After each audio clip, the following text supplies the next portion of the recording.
Hello दोस्तों, स्वागत है आपका आपके अपने यूट्यूब चैनल सक्सेस मंत्रा में। मैं हूं कार्तिक और हम आपको पढ़ा रहे थे इंग्लिश। दोस्तों, इंग्लिश में हमने 2 चैप्टर कंप्लीट कर लिए हैं। अब आज नेक्स्ट चैप्टर को शुरू करते हैं।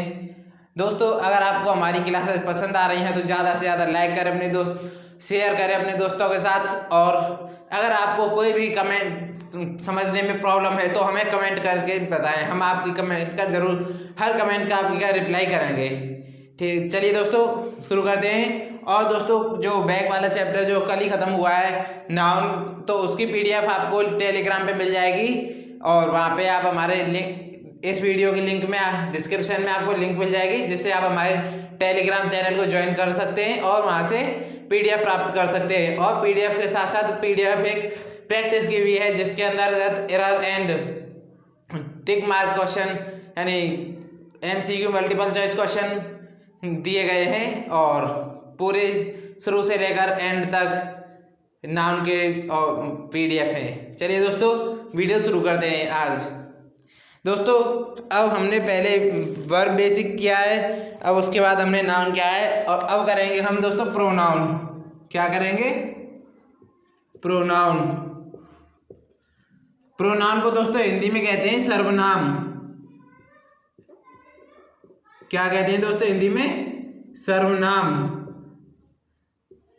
प्रोनाउन को हिंदी में कहते हैं सर्वनाम। प्रोनाउन का डेफिनेशन क्या है और ये कहाँ पे यूज होते हैं? प्रोनाउन की डेफिनेशन है, संज्ञा के स्थान पर प्रयुक्त किए जाने वाले शब्द को ही प्रोनाउन कहते हैं। जैसे एक सेंटेंस है जहाँ पे पहले भी राम, किसी का नाम राम ले लो, श्याम ले लो, वो आया है, और अगर आगे उसकी जगह पे हमें उसका यूज करना है, और अगर उस सेंटेंस पे हम अगर बार बार राम लिखेंगे तो वो इतना सुइटेबल नहीं लगेगा। तो इसी चीज़ से बचने के लिए, बार बार नाम को लिखने से बचने के लिए, पहले बस एक बार फर्स्ट सेंटेंस में हम नाम लिखते हैं, राम राम वगैरह जो भी हो, और फिर उसके बाद हमें हर सेंटेंस में आगे जितने भी हों, उस सेंटेंस के जितने भी पार्ट्स हों, सब में ही लगाते, राम की जगह पे ही। बहुत सारे प्रोनाउन होते हैं। तो अब शुरू करते हैं।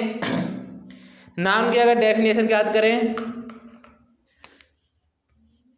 जो शब्द डेफिनेशन, जो शब्द संज्ञा के स्थान पर, संज्ञा के स्थान पर, संज्ञा के स्थान पर प्रयुक्त किए जाते हैं,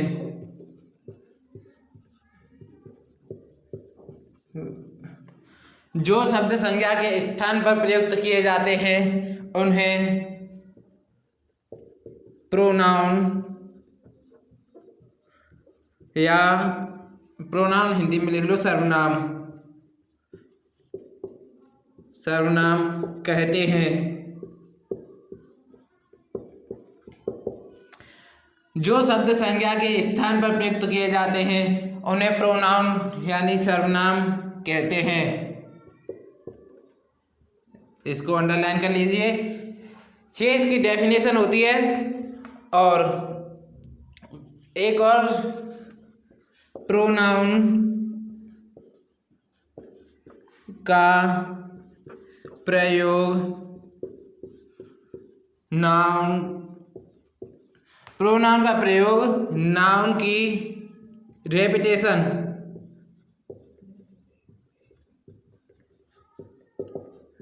रिपीटेशन से बचने के लिए किया जाता है।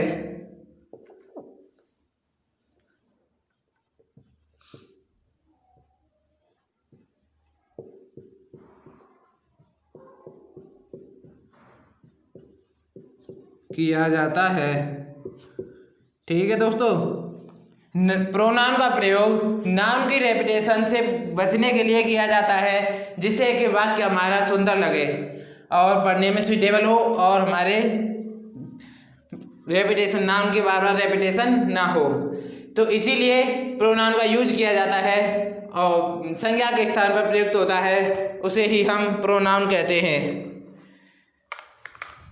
चलिए दोस्तों, अब आगे करते हैं प्रोनाउन के। अब देखते हैं दोस्तों काइंड्स ऑफ प्रोनाउन। दोस्तों अब मैं इसको इरेज कर देता हूँ, आप इसे नोट कर लीजिए। दोस्तों साथ ही साथ नोट करते चलिए। एक बार और देख लीजिए, जो शब्द संज्ञा के स्थान पर प्रयुक्त किए जाते हैं उन्हें प्रोनाउन यानी सर्वनाम कहते हैं। प्रोनाउन का प्रयोग नाउन की रेपुटेशन से बचने के लिए किया जाता है। ठीक है दोस्तों, प्रोनाउन का प्रयोग किस लिए किया जाता है दोस्तों? नाउन की रेपुटेशन से बचने के लिए। चलो दोस्तों पहले आपको एक एग्जांपल दे देते हैं।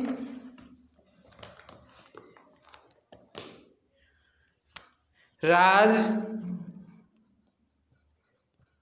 bought a pen।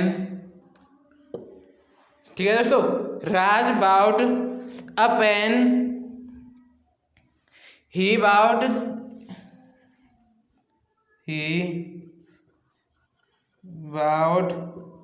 it for 10 rupees।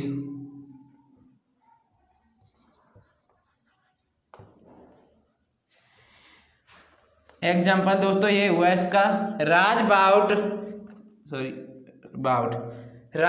A pen, he bought it for 10 rupees. अब दोस्तों इस एग्जाम्पल को अगर हम समझें तो इस एग्जाम्पल में ये यहाँ पे राज है जो हमारा नाउन है। क्या है दोस्तों? राज यहाँ पे नाउन। और राज bought a pen, he bought. अब दोस्तों आप देख रहे होंगे कि इस सेंटेंस में यहाँ पे ही आया है। ही क्या है दोस्तों यहाँ पे? तो हम अगर देखें तो ही एक प्रोनाउन है। क्या है? प्रोनाउन। ही एक प्रोनाउन है जो कि राज की जगह पर यूज हुआ है। अगर इस सेंटेंस को यहाँ पे ये वाला सेंटेंस हमारा नहीं होता तो हमें ही नहीं लिख सकते थे, क्योंकि ही तभी प्रयोग की होता है जब पहले कोई नाउन है। ही का वैसे भी प्रयोग हो जाता है जब नाउन ना हो, लेकिन पर यहाँ पे प्रोनाउन में ही तभी आएगा जब पहले यहाँ पे नाउन आएगा। जैसे राज बाउट अ पेन, राज ने एक पेन खरीदा। ही बाउट इट फॉर 10 रुपीज, उसने यह पेन 10 रुपये में खरीदा।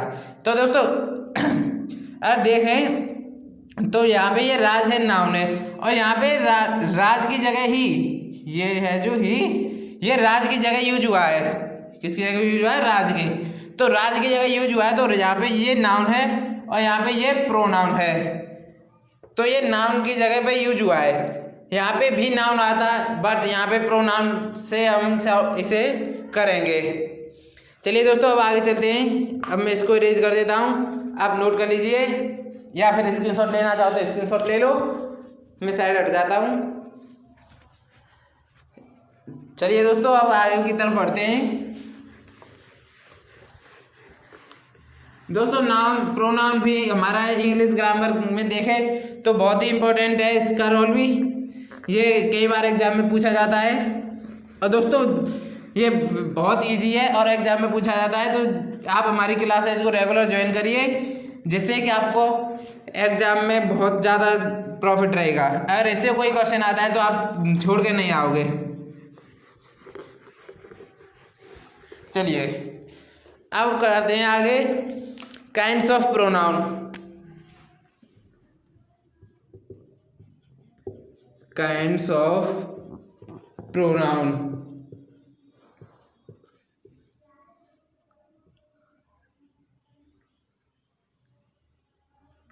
ठीक है दोस्तों, अब काइंड्स ऑफ प्रोनाउन। अब अगर देखें तो यहाँ पे प्रोनाउन के कितने प्रकार होते हैं। प्रोनाउन के कितने प्रकार होते हैं? तो दोस्तों प्रोनाउन के कई प्रकार होते हैं। अगर कई को देखें हम कितने, तो बुक्स में कई जगह पे 8 होता है, कई जगह पे 10 होता है, कई जगह पे 9 होता है। तो प्रोनाउन कई प्रकार के होते हैं, इसीलिए हम हर जगह पे कोई भी फिक्स नहीं कर सकते, क्योंकि यहाँ पे प्रोनाउन कई बुक्स में लिखा होता है कि प्रोनाउन 8 होते हैं, कई में लिखा होता है प्रोनाउन 10 होते हैं, और बहुत में लिखा होता है प्रोनाउन 9 होते हैं। तो दोस्तों इसलिए हम प्रोनाउन को फिक्स नहीं करेंगे, हम काइंड्स ऑफ प्रोनाउन सभी पढ़ेंगे, जितने भी हैं 10, 9, 8 टोटल सबको 1 बाय 1 करके शुरू से लेकर और एंड तक हम पढ़ेंगे। और चलो मैं एक बार और बता देता हूँ। प्रोनाउन वैसे टोटली देखे जाएं तो 10 प्रकार के होते हैं। पर्सनल प्रोनाउन और distributive pronoun, demonstrative pronoun, reciprocal pronoun, reflexive pronoun, interrogative pronoun, indefinite pronoun, relative pronoun. दोस्तों मेन तो यही होते हैं 8। फिर उसको 10 कर लो या कैसे भी कर लो, वो फिर आपके ऊपर है। अब इनमें कुछ पार्ट्स होते हैं, तो चलिए अब पहले शुरू करते हैं। सबसे पहला हमारा आता है सबसे पहले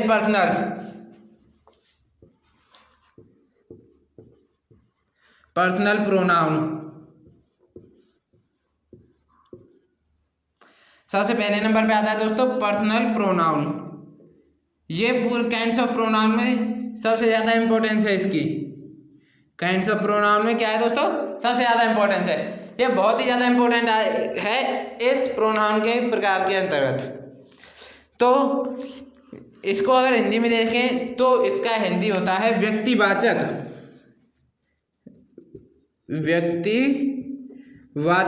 सर्वनाम। व्यक्तिवाचक सर्वनाम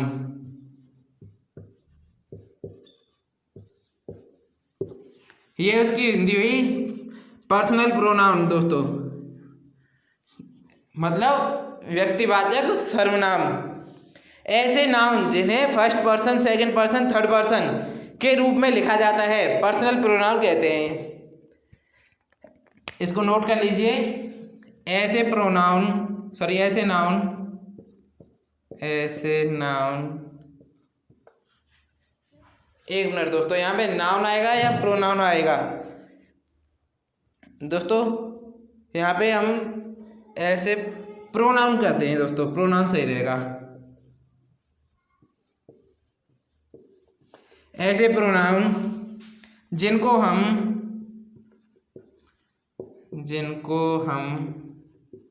फर्स्ट पर्सन, सेकंड पर्सन और थर्ड पर्सन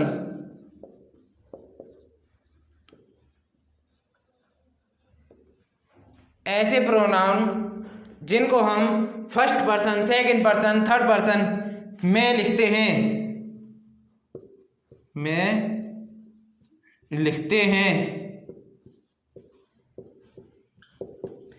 ऐसे प्रोनाउन जिनको हम first person, second person, third person में लिखते हैं उन्हें पर्सनल प्रोनाउन कहते हैं। ठीक है दोस्तों, पर्सनल प्रोनाउन कहलाते हैं। पर्सनल प्रोनाउन भी 2 प्रकार के होते हैं। ये 2 प्रकार के होते हैं।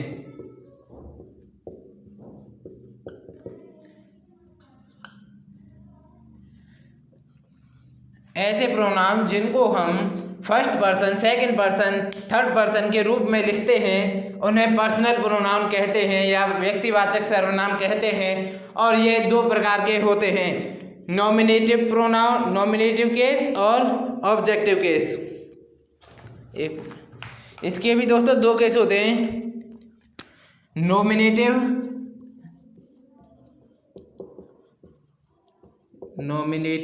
ऑब्जेक्टिव। नॉमिनेटिव केस और ऑब्जेक्टिव केस, ये 2 प्रकार के होते हैं। ये 2 केस होते हैं इसके, नॉमिनेटिव केस और ऑब्जेक्टिव केस। अब दोस्तों एक पर्सनल प्रोनाउन के लिए एक टेबल बनेगी, तो चलिए दोस्तों उस टेबल के माध्यम से आपको पूरा पर्सनल प्रोनाउन लर्न हो जाएगा, जिससे आपको पर्सनल प्रोनाउन हमेशा के लिए याद होगा। और ये प्रोनाउन काइंड्स ऑफ प्रोनाउन में सबसे ज़्यादा इंपॉर्टेंट है। तो दोस्तों मैं इसको इरेज कर देता हूँ और अब बनाते हैं हम पर्सनल प्रोनाउन के लिए एक टेबल। तो उस टेबल के माध्यम से हम दोस्तों आपको समझाएंगे और आप अच्छी तरह से समझ जाओगे। थोड़ी बड़ी है लेकिन बहुत ही ईजी है। चलिए दोस्तों सबसे पहले शुरू करते हैं टेबल। यहाँ पे सबसे पहले पर्सनल प्रोनाउन।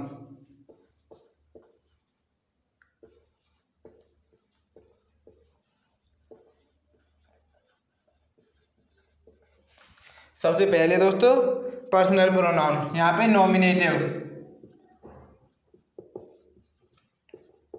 यहाँ पे नॉमिनेटिव, यहाँ पे ऑब्जेक्टिव। पर्सनल प्रोनाउन, नॉमिनेटिव और ऑब्जेक्टिव। अब यहाँ पे इसको एक टेबल के अंदर में कर लेते हैं, टेबल बना लेते हैं। ये नॉमिनेटिव, ये ऑब्जेक्टिव। अब यहाँ पे पर्सनल प्रोनाउन के दो टेबल करेंगे, यहाँ से इसको दो कर लेंगे। हाँ, अब पहले में लिखेंगे first person, first person, first person. First person दो होंगे, एक होगा सिंगुलर, एक होगा प्लूरल, सिंगुलर और प्लूरल।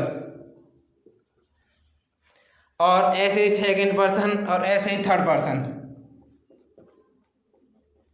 सेकंड पर्सन, ये भी सिंगुलर, ये प्लूरल। अब आता है थर्ड पर्सन,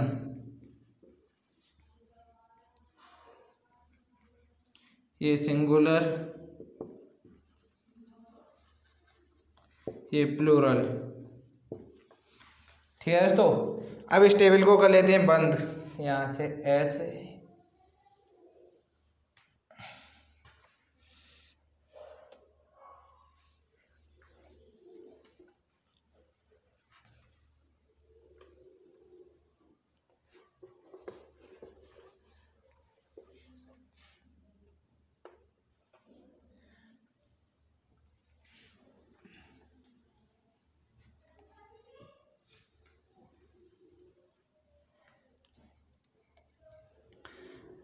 तो देखिए दोस्तों, अब हमारी टेबल बन के कंप्लीट हो चुकी है। बस इसमें हमें अब सिंगुलर और प्लूरल के लिए हमें नॉमिनेटिव और ऑब्जेक्टिव केस लिखने हैं। तो first person singular nominative case की बात करें तो आई, और अगर आई का ऑब्जेक्टिव केस देखें तो मी।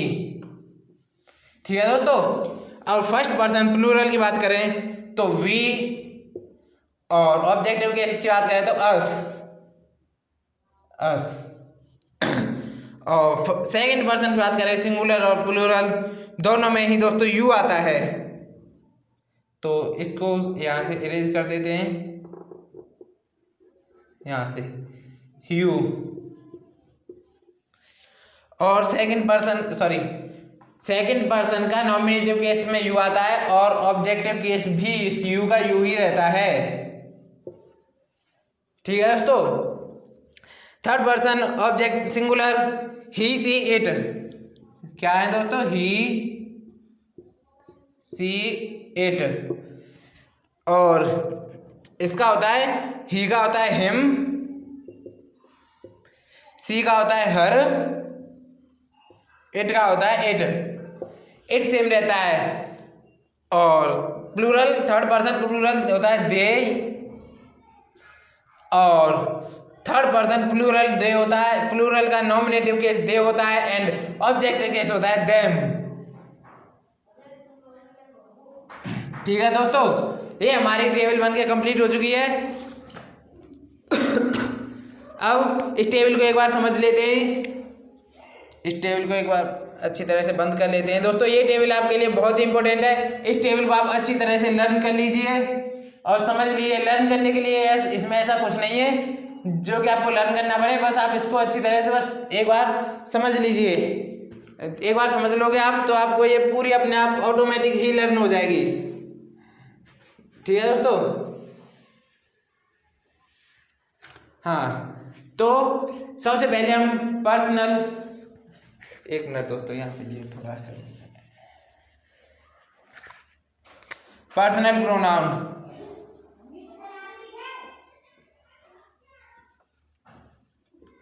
पर्सनल प्रोनाउन, पर्सनल प्रोनाउन सबसे पहले दोस्तों यहाँ पे ये पर्सनल प्रोनाउन आता है, और पर्सनल प्रोनाउन में हम दो टेबल बनाते हैं, एक first person, second person, third person के लिए, और दूसरी टेबल बनाते हैं हम सिंगुलर और प्लूरल को डिवाइड करने के लिए। और हर पर्सन में हम यहाँ पे तो सिंगुलर और सेकंड पर्सन के लिए देखा जाए तो सिंगुलर प्लूरल एक ही है, तो इसके लिए ज़रूरत नहीं है हमें यहाँ पे सिंगुलर प्लूरल लिखेगी, लेकिन हम अपनी सुविधा के लिए टेबल बनाने के लिए लर्न रखने के लिए हम यहाँ पे लिख के चलते हैं। तो फर्स्ट पर्सन सिंगुलर का नॉमिनेटिव केस होता है आई। क्या होता है दोस्तों? फर्स्ट पर्सन सिंगुलर का नॉमिनेटिव केस आई और फर्स्ट पर्सन सिंगुलर का ऑब्जेक्टिव केस होता है मी। तो या तो फर्स्ट पर्सन सिंगुलर का ऑब्जेक्टिव केस कह लो या फिर सीधा कह लो आई का ऑब्जेक्टिव केस होता है मी। ठीक है दोस्तों, आई का ऑब्जेक्टिव केस क्या होता है? मी। और फर्स्ट पर्सन प्लूरल के लिए नॉमिनेटिव केस होता है वी और वी का ऑब्जेक्टिव केस होता है अस। या फिर फर्स्ट पर्सन प्लूरल के लिए ऑब्जेक्टिव केस होता है अस और सेकंड पर्सन सिंगुलर और प्लूरल दोनों के लिए ही नॉमिनेटिव केस होता है यू और ऑब्जेक्टिव केस यू का ऑब्जेक्टिव केस होता है यू। दोनों में सिंगुलर और प्लूरल दोनों में यू सेम रहता है, यू यू ही रहेगा। यू को ना योर करेंगे ना योर्स करेंगे, कुछ नहीं, यू को बस यू रहने देंगे।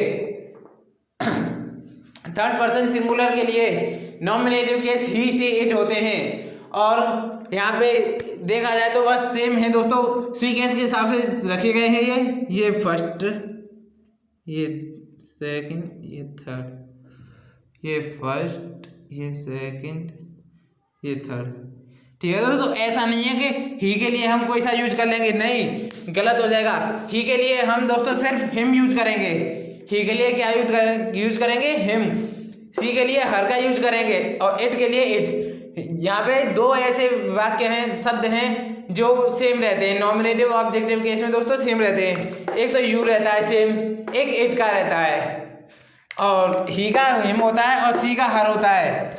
और थर्ड पर्सन प्लूरल का नॉमिनेटिव केस होता है दे एंड ऑब्जेक्टिव केस क्या होता है दोस्तों? देम। और दोस्तों मैं आपकी जानकारी के लिए बता दूं कि ये पर्सनल प्रोनाउन ही आता है और यही सबसे थोड़ा लेंथी है, बाकी तो बहुत छोटे हैं और आते भी हैं पर कम चांसेस रहते हैं उनके। ठीक है दोस्तों, तो होप करता हूँ दोस्तों आपको समझ में आ गया होगा अच्छी तरह से। चलिए दोस्तों आप इसको नोट कर लीजिए, एक बार और समझते हैं, फिर स्क्रीनशॉट ले लीजिए, बाद में नोट कर लेना। चलिए एक बार और समझते हैं। पर्सनल प्रोनाउन का फर्स्ट पर्सन का नॉमिनेटिव केस होता है आई और ऑब्जेक्टिव केस होता है मी। आई और मी। और फर्स्ट पर्सन के प्लूरल का ऑब्जेक्टिव नॉमिनेटिव केस होता है वी और वी का होता है अस।